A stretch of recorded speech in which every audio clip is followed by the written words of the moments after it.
Ingoreza Ma TV amu enang ena. No, Natembeya, having been a provisional commissioner, has done a lot of great work for the whole communities in Rift Valley.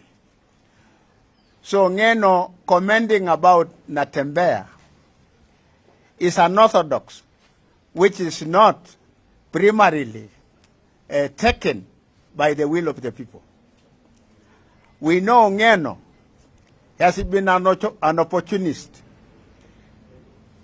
For one, his constituency was a ward in the first place. He has taken it because of these clashes.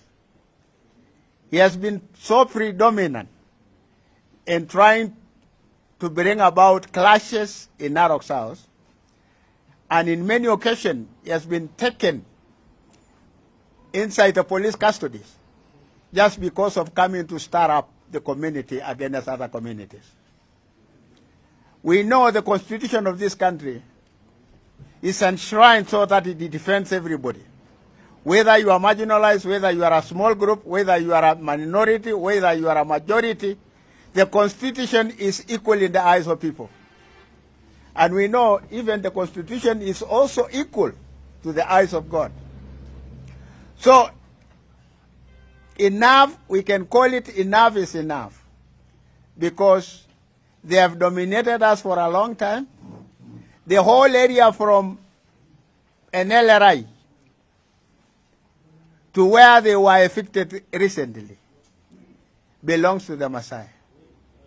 Those people who are living in Mulot, NLRI, Ronkana, and all those other areas, the Kipsigis who are living there were given freely by the community of the Maasai.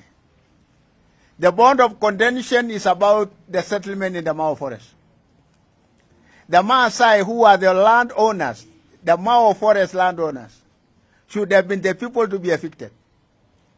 But the people who are being evicted are the Kalenjin from Bomet and Kericho.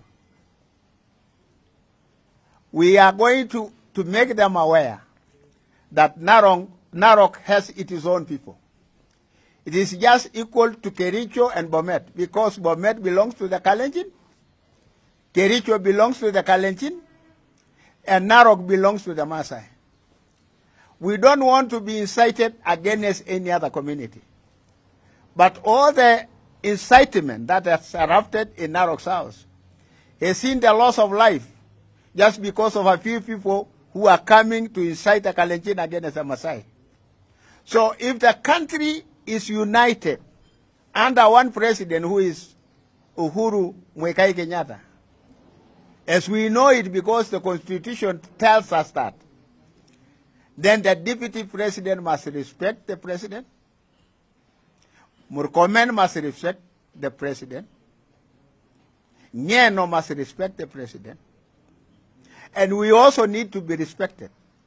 Tobiko is a son of this soil, and he has his own tribe that is called the Maasai. Anytime Murkomen just goes on the field and abuse everybody on the road shows, should be halted. And the Constitution must govern us, must defend us against tyranny of such people. Ingoreza Ma TV amu enang ena.